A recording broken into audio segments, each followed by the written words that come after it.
राहुल गांधी ने आरोप लगाया है कि चुनाव आयोग, विशेष रूप से मुख्य चुनाव आयुक्त ज्ञानेश कुमार, लोकतंत्र की हत्या करने वालों का बचाव कर रहे हैं। चीफ इलेक्शन कमीशन के बारे में मैंने बोला कि यह व्यक्ति वोट चोरों की रक्षा कर रहा है। जो भी मैं यहां बोल रहा हूं 100% प्रूफ के साथ, सबूत के साथ बोल रहा हूं। राहुल गांधी ने इस पूरे मामले को हाइड्रोजन बम बताया। जी हां, बिल्कुल सही सुना आपने। उन्होंने कहा यह सिर्फ शुरुआत है और उनके पास और भी पुख्ता सबूत है। हाइड्रोजन बम आ रहा है, ये एक और उदाहरण है वोट चोरी का। कांग्रेस नेता राहुल गांधी ने एक बार फिर से प्रेस कॉन्फ्रेंस कर चुनाव प्रक्रिया पर गंभीर सवाल खड़े किए हैं। इस बार उनका निशाना सीधे भारतीय चुनाव आयोग पर है। राहुल गांधी ने आरोप लगाया है कि चुनाव आयोग, विशेष रूप से मुख्य चुनाव आयुक्त ज्ञानेश कुमार, लोकतंत्र की हत्या करने वालों का बचाव कर रहे हैं।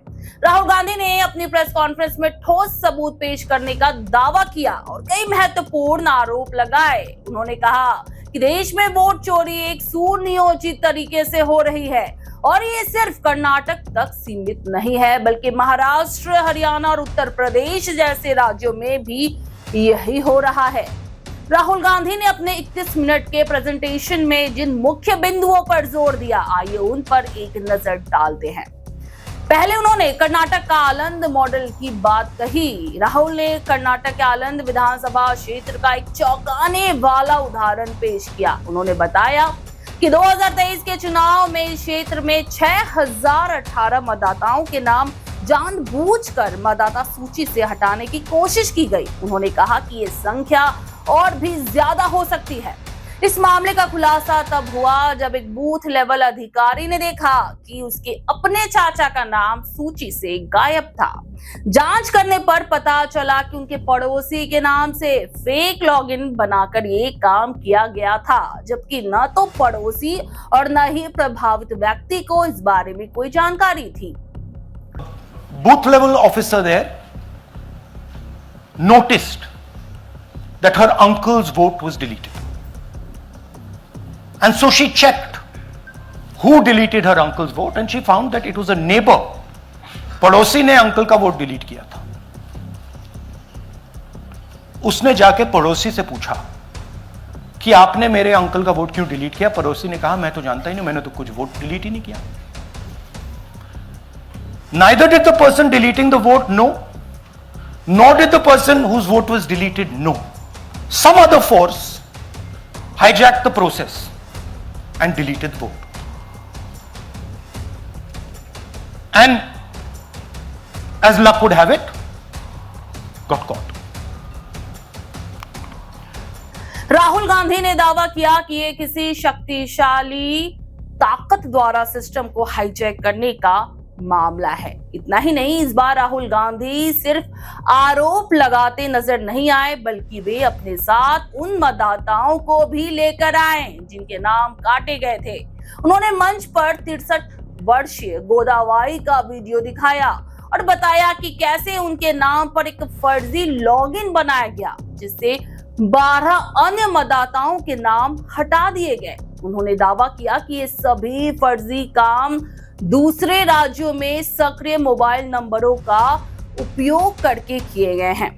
और इसके साथ ही राहुल गांधी ने सीधे तौर पर मुख्य चुनाव आयुक्त ज्ञानेश कुमार पर वोट चोरी की मदद करने का भी गंभीर आरोप लगाया।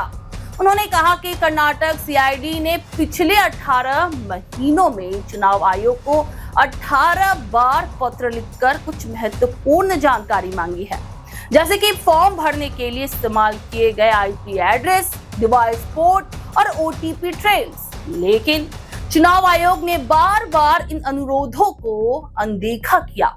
ये कोइंसिडेंस नहीं था, ये प्लान था और ये सेंट्रलाइज तरीके से किया जा रहा है। अब मैंने बहुत बड़ी बात बोली। चीफ इलेक्शन कमीशन के बारे में मैंने बोला कि यह व्यक्ति वोट चोरों की रक्षा कर रहा है। जो भी मैं यहां बोल रहा हूं 100% प्रूफ के साथ, सबूत के साथ बोल रहा हूं। और मैं अभी आपको दिखाना चाहता हूं कि मैं ये शब्द क्यों बोल रहा हूं और किस बेसिस पे बोल रहा हूं। आपको अपनी आंखों से ये दिखेगा। कर्नाटका सीआईडी ने केस चालू किया कि वोटर कौन है, ये फोन किसके हैं, ये आईपी एड्रेस क्या है, ओटीपी कहां गया, इन चीजों के बारे में इन्वेस्टिगेशन शुरू होती है। कर्नाटक सीआईडी ने हिंदुस्तान के इलेक्शन कमीशन को 18 चिट्ठियां लिखी हैं। हमें आप ये इंफॉर्मेशन दीजिए, बिल्कुल क्लियर है, डेस्टिनेशन आईपी दीजिए, डिवाइस डेस्टिनेशन पोर्ट दीजिए, ओटीपी ट्रेल दीजिए, फोन नंबर्स दीजिए, फोन नंबर्स के मालिकों के नाम दीजिए। क्लियरली पूछा है, नो आंसर। 18 चिट्ठी CID Karnataka, no answer from chief election commissioner, no answer from election commissioner. Timeline देखिए,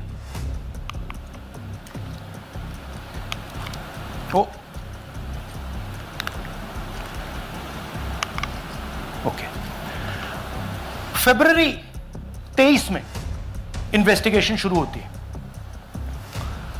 मार्च 23 में कर्नाटका सीआईडी चिट्ठी लिखती है ईसीआई को कि हमें सारे डिटेल्स दे दीजिए। अगस्त में इनकंप्लीट डिटेल्स दी जाती है, जिससे कोई इन्वेस्टिगेशन आगे नहीं बढ़ेगा। जिन चीजों की जरूरत थी वो नहीं दी, जिसकी जरूरत नहीं थी वो सारी दे दी। पहला सबूत। दूसरा सबूत, 18 बार रिमाइंडर लेटर गए हैं। आपको अगर सीआईडी एक बार लेटर भेज दे और आप नहीं गए, आप जानते हो क्या होगा। यहां पे इलेक्शन कमीशन को 18 बार लेटर गए हैं, कुछ नहीं हुआ है। बाद में क्या होता है, कर्नाटक ईसी इलेक्शन कमीशन को लिखता है, कहता है भैया हमें दे दीजिए, आपको इंफॉर्मेशन देना पड़ेगा। No reply. मार्च 25 में आखिरी लेटर सितंबर में गया है, कुछ ही दिन पहले। No reply from EC. यह है सबूत कि ज्ञानेश कुमार जी वोट चोरों की रक्षा कर रहे हैं, और यह ब्लैक एंड व्हाइट सबूत है, इसमें कोई कंफ्यूजन नहीं है कहीं। राहुल का कहना है कि जानकारी इसलिए नहीं दी जा रही क्योंकि इससे वोट चोरी करने वाले गिरोह का पर्दाफाश हो जाएगा और वे जिस जगह से काम कर रहे हैं उसका पता चल जाएगा। राहुल गांधी ने इस पूरे मामले को हाइड्रोजन बम बताया। जी हां, बिल्कुल सही सुना आपने। उन्होंने कहा यह सिर्फ शुरुआत है और उनके पास और भी पुख्ता सबूत है। जब उनसे सवाल पूछा गया कि क्या वे इस मामले में अदालत का रुख करेंगे, तो उन्होंने कहा कि ये उनका काम नहीं है बल्कि देश के कानूनी संस्थानों का काम है। उन्होंने कहा कि उनका काम सिर्फ सच्चाई को सामने लाना है और वे ऐसा कर रहे हैं ताकि देश के युवा और जागरूक नागरिक इस पर ध्यान दे और कार्रवाई की मांग करे। कुल मिलाकर कहे तो राहुल गांधी ने एक बार फिर देश की चुनावी प्रक्रिया पर गंभीर सवाल खड़े किए हैं। उन्होंने चुनाव आयोग को एक हफ्ते का अल्टीमेटम देते हुए कहा कि अगर वे कर्नाटक सीआईडी को जवाब नहीं देते हैं तो ये साफ हो जाएगा कि वे भारत के संविधान की हत्या में शामिल हैं। अब देखने वाली बात यह होगी कि चुनाव आयोग और सरकार इन आरोपों पर क्या प्रतिक्रिया देती है। सुपर न्यूज 24 कोलकाता, हर कदम सच के साथ।